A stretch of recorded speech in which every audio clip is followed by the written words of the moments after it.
What is it to teach without reward and punishment, since we convey our approval or disapproval to a child in such subtle ways? What is it to teach without reward and punishment, since we convey our approval or disapproval to a child in such subtle ways?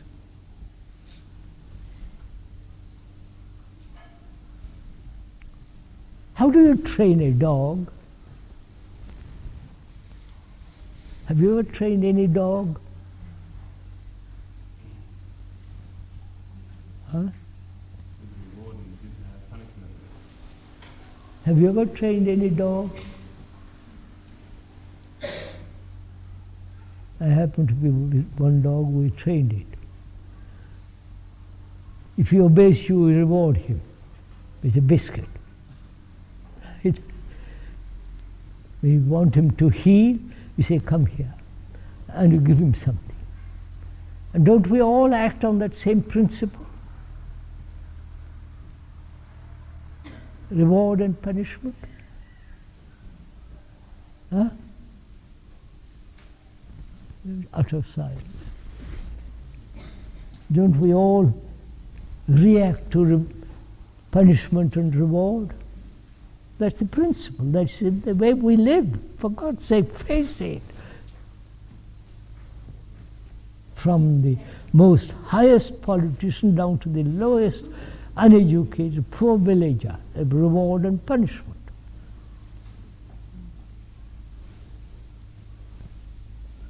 Now the question is it possible to educate a child, educate not only the child but ourselves in talking over the child? You understand?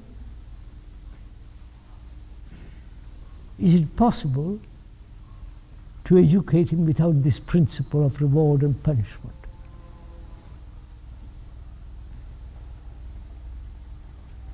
Come on, answer me. You are the teachers. But isn't the delight a child may feel in discovering something What? also a reward? What? Is the delight a child may feel in discovering something also a reward? Is this reward and punishment working on a level interior to the child? So you're training him on the principle of reward and punishment.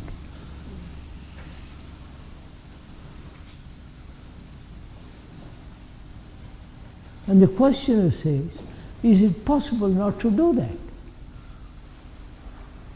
Ask. To bring about a child, help to educate a child without this principle.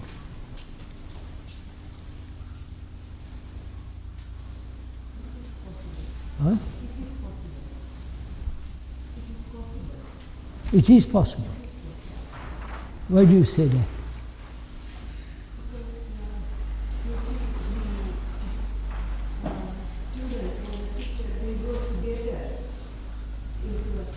Is this a theory or actuality?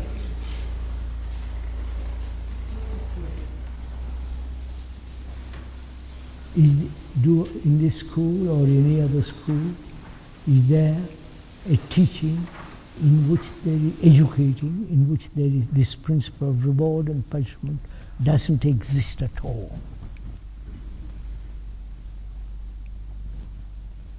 Krishnaji has not read about a man called Machado, working in What? a man called Machado, or Machado, I don't know the pronunciation. But he is working in a Latin American country where the children are brought up to be of high grade intelligence, where they can meet challenges of questions dealing with So I don't know the gentleman. Why do you quote him? well, I have read about him. Why do you bother to read about him? Why, I'm asking you, if you are a teacher, if you are a father, if you are a mother, if you are somebody, can you live a life in which there is no reward and punishment?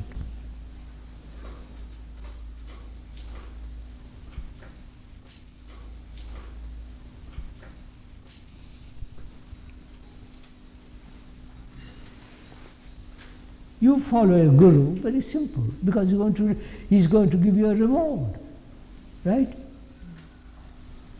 No? Sir, I think the question that has been posed has three aspects in the context of a school. Now, one is reward and punishment. The other aspect is approval, disapproval. Same thing. The third thing is a comparison in the sense of evaluation, assessment in regard to various academic subjects.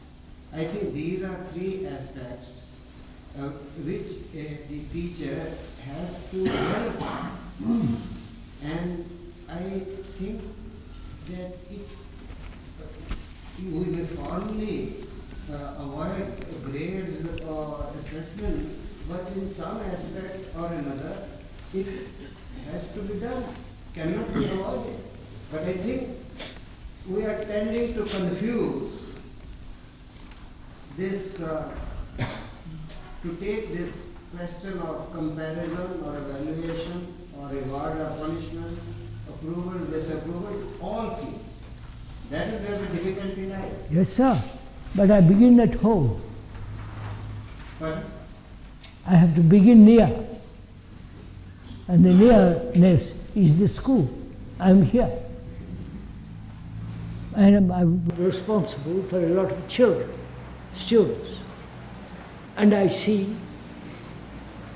how deplorable it is that this principle is carried out. Reward and punishment, approval, disapproval, and so on. What am I to do? I think it's wrong, in principle, to educate anybody on reward and punishment. And help me to find out how to live, how to educate, without this beastly thing going on.